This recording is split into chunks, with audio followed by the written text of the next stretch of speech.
बिस्मिल्लाहिर्रहमानिर्रहीम। मैं अज़हर महमूद क़ुरैशी एक मरतबा आपको फिर अज़हर HF TV में खुशामदीद कहता हूँ। सबसे पहले नबी करीम हज़रत मोहम्मद मुस्तफ़ा सल्लल्लाहु अलैहि वसल्लम, उसके बाद आप तमाम दोस्तों से मेरी गुजारिश है कि अगर आपने मेरा यूट्यूब चैनल सब्सक्राइब नहीं किया तो बराए करम मेरे यूट्यूब चैनल को सब्सक्राइब करें और बेल के दिए हुए आइकन को ज़रूर प्रेस करें ताकि आइंदा आने वाली वीडियो आपके पास बआसानी पहुँच सकें। LCD हर घर में होता है। कभी किसी को कोई प्रॉब्लम आ जाए या कोई भी मसला मसाइल आ जाए तो बंदे को थोड़ा सा खुद भी सर्च कर लेना चाहिए। उसके बाद वो किसी मैकेनिक या किसी और के पास जिसे वो ठीक करता हो उसके पास ले जाना चाहिए, मैकेनिक के पास जाना चाहिए। लेकिन पहले खुद बंदा देख ले कि इसका छोटा मोटा प्रॉब्लम हो तो गाड़ी में इसका हल कर लें, मैकेनिक को पैसे क्यों दें। मेरा काम यही है। बहरहाल मैं खुद मैकेनिक हूँ, इसलिए मैं ये वीडियो बना रहा हूँ। मेरे पास ये चाइना का LED आया है, ये देख सकते हैं इसकी रेड लाइट जल रही है और ये ऑन भी हो रहा है। जब हम इसको ऑन करते हैं और ऑन होते ही ये साथ ही ऑफ हो जाता है। ये इसकी ब्लू लाइट जो ना जल रही है और LED डिस्प्ले बंद कर रहा है। और इसी पे मैं आज ये वीडियो बना रहा हूँ। आप मेरी वीडियो को देखें, आराम से देखें, शुरू से लास्ट तक देखें। आप दोस्तों से मेरी गुजारिश है कि मैं अक्सर हर तरीके की वीडियो डालता रहता हूँ। मैं मोबाइल की वीडियो, कंप्यूटर की और दीगर मालूमाती वीडियो डालता रहता हूँ। तो आपसे मेरी गुजारिश है कि आप मेरी ये वीडियो फर्स्ट से लास्ट तक देखें। इसका प्रॉब्लम, इसकी हर चीज़ में हल करके आपको बताऊँगा। तो अब मैं इसको ओपन करता हूँ और मैं आपको दिखाता हूँ इसके अंदर प्रॉब्लम है क्या। LED मैंने ओपन कर दी है और इसके अंदर ये ओल्ड PCB लगा हुआ है। ये इसका जो बोर्ड है ना, ये पुरानी LCD जो होती है उसका लगाया हुआ है और उन्होंने यहाँ से अल्ट्रेशन करके इसको 5 वोल्ट बनाया हुआ है। और आपने किसी तरफ नहीं जाना है। आपने अगर ये वाला कैपेसिटर आपने सबसे पहले चेंज कर देना है। अगर आपके वोल्ट में कोई प्रॉब्लम हो तो ये वाला कैपेसिटर या ये वाला कैपेसिटर आपने चेंज कर देना। अगर इसके अंदर 12 वोल्ट वाली ओरिजिनल सप्लाई लगी हो और उसके साथ SD कार्ड लगा हो तो आपने इस कैपेसिटर के बजाय SD कार्ड को चेक करना है और जो आउटपुट 12 वोल्ट जो बनते हैं कैपेसिटर लगे हुए आपने वो चेक करना है। तो आगे मैं इसकी ये कैपेसिटर चेंज करके आपको बताऊँगा कि क्या वाकई ये हमारा यही प्रॉब्लम है या और कोई प्रॉब्लम है।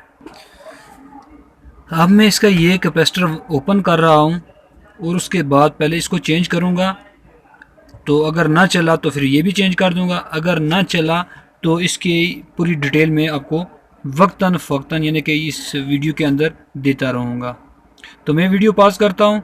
तो फिर आगे ये कैपेसिटर चेंज होने के बाद मैं आपको दिखाऊँगा क्या हमारा LED डिस्प्ले मोड में आ गया है या नहीं। ये कैपेसिटर मैंने ओपन कर लिया है। ये 16 वोल्ट और 1000 UF का है। आपने इसके मुताबिक डालना है। अब इसकी जगह मैं ये दूसरा डाल रहा हूँ। ये भी मैंने पुराने PCB का निकाला है और इसके अंदर ये भी 16 वोल्ट और 1000 UF है। तो दोस्तों वीडियो को बनाने का मकसद इसलिए होता है कि ताकि आप तक हमारी मालूमात पूछ सके, ताकि नई से नई मालूमात आपको मिलती रहे।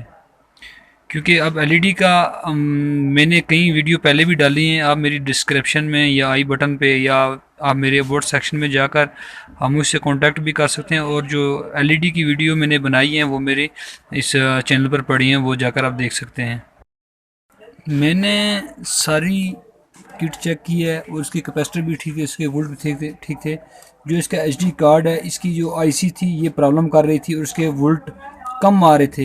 एक पैनल की लाइट जल रही थी और दूसरे की यानी कि नहीं जल रही थी। इस वाले जैक पे सही चल रहा था, इस वाले पे नहीं चल रहा था। मैं ऐसा भी कर सकता था, उसको डायरेक्ट करके एक यानी कि इसका एक रॉड LCD का मैं जला सकता था, लेकिन मैंने ऐसा नहीं किया। मैंने ऐसा किया है कि मैंने यहाँ से 12 वोल्ट लिए और ये मैंने एक्सटेंशन SD कार्ड लगा दिया और मैं आपको दिखा देता हूँ कि इसकी लाइट ओके हो गई है। ये देख सकते हैं ये पैनल ऑन हो गया। अब इसकी लाइट ओके हो गई है, इसका डिस्प्ले रुक गया है लेकिन इसका पैनल वाइट आ रहा है। अब मैं इसको VJ जैक लगा दूंगा, जो कार्ड के साथ आ रहा है वो LCD के साथ लगा दूंगा और ये देखता हूँ इसका ये डिस्प्ले ऑफ होता है या नहीं होता है। अब फाइनली इसको मैंने केबल लगा दी है और अब इसको चेक करते हैं हम। ये इसकी स्क्रीन मैंने ऑन कर दी। अब इसका डिस्प्ले देखते हैं। अब देख सकते हैं कि ये स्टेबल हो चुकी है। अब इसको इसी कार्ड का प्रॉब्लम था जो ये ओल्ड पीसीबी होता है इसकी आईसी ख़राब हुई थी। अगर मैंने इसको ओल्ड पीसीबी के सिर्फ मैंने वोल्ट लिए, वरना मैंने इसको ऐसा करना था कि इसको ये नई सप्लाई डालनी थी और एचडी कार्ड नया डालना था, तब जाकर ये चलती। लेकिन इसके जो 12 वोल्ट 16 वोल्ट थे वो ठीक आ रहे थे, लेकिन इसके आगे इसकी प्रॉब्लम थी।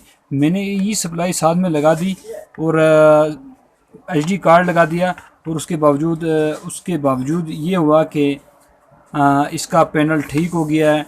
दोस्तों, वीडियो बनाने का मकसद ये होता है कि ताकि आपको समझ आ सके, और वीडियो देखा करें ताकि मालूमात आपको होती रहे। हमने भी ये मोबाइल यूट्यूब वगैरह से हम मोबाइल के सॉफ्टवेयर एलईडी की ये जो प्रॉब्लम्स होती है घर के अंदर इस्त्री वगैरह, इस वजह से मैंने ये वीडियो बनाता हूँ। दोस्तों, अगर मेरी वीडियो आपको अच्छी लगे तो ज़रूर दोस्तों में शेयर कीजिएगा।